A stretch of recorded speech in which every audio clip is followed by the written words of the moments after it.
Welcome back to my channel. آج کے لطیفوں کے ساتھ حاضر ہیں۔ ہمارے ساتھ ہونے والے کچھ عجیب و غریب معاملات۔ سردیوں کا سب سے بڑا مسئلہ، چھاؤں میں بیٹھو تو ٹھنڈ لگتی ہے اور دھوپ میں بیٹھو تو موبائل کی اسکرین ہی نظر نہیں آتی۔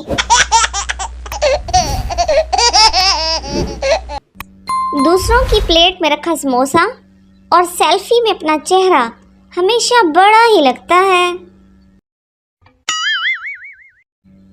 ہم پاکستانی جتنی مرضی ترقی کر لیں لیکن اڑتے ہوئے جہاز کو دیکھنے کی عادت نہیں جائے گی۔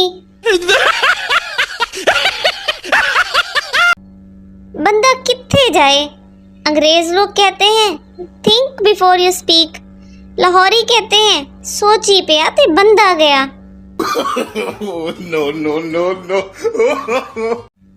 سردیوں میں اس وقت بڑی خوشی ہوتی ہے جب آدھی رات کو آنکھ کھلے اور پتہ چلے کہ ابھی تو اور بھی سونا ہے۔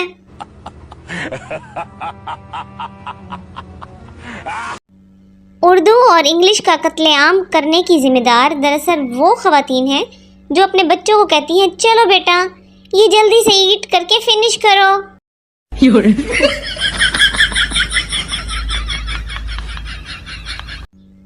ایک بات تو طے ہے کہ تندور سے روٹی لاتے وقت تھوڑا سا توڑ کے کھانے میں جو مزہ ہے وہ کسی پیزا اور زنگر میں نہیں۔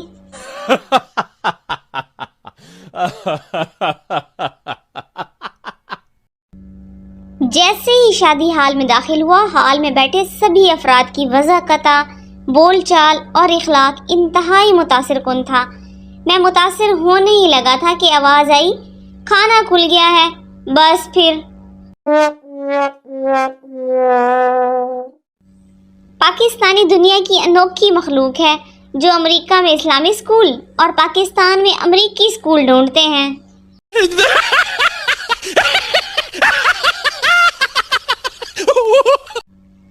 اتنے فخر سے آرمسٹرانگ بھی چاند پر نہیں چلا ہوگا جتنے فخر اور احتیاط سے پاکستانی مرد کاٹن کا سوٹ پہن کر زمین پر چلتے ہیں۔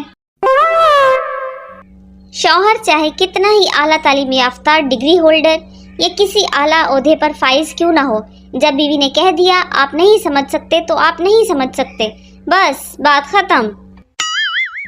بستر پر جاتے وقت 81 سالہ بڑی بی نے 83 سالہ میاں سے کہا سنو ابھی میری نظر کھڑکی سے باہر گئی تو مجھے لگا کہ گیرج کی بتی جل رہی ہے، کیا تم اٹھ کے اسے بند کرا ہوگے؟ بڑے میاں بڑی مشکل سے بستر سے نکلے، دروازہ کھول کر باہر نکلے تو دیکھا کہ 5-6 نقب زن گیرج کے دروازے سے چھیڑ چھاڑ کر رہے ہیں۔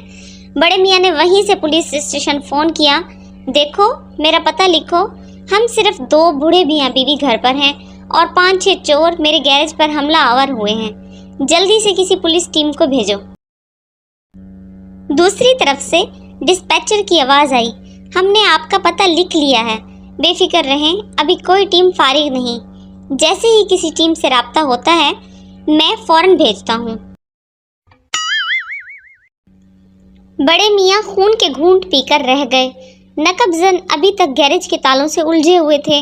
2 منٹ بعد انہوں نے پھر پولیس اسٹیشن فون کیا، سنو اب کسی کو بھیجنے کی ضرورت نہیں، میں نے ان 5 کو گولی مار دی ہے۔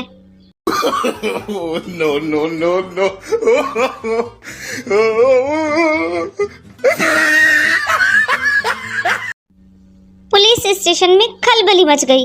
5 منٹ کے اندر پولیس ٹیم، ایک ہیلی کاپٹر، ایک پیرامیڈکس، 3 ڈاکٹرز اور 2 ایمبولینس کے ساتھ گلی میں نمودار ہوئی۔ جلد ہی ان مجرموں پر قابو پا لیا گیا۔ بعد ازاں ٹیم کا انچارج ٹہلتا ہوا بڑے میاں کے پاس آیا، آپ نے تو کہا تھا کہ آپ نے انہیں گولی مار دی ہے اور آپ لوگوں نے بھی تو کہا تھا کہ کوئی ٹیم فارغ نہیں ہے۔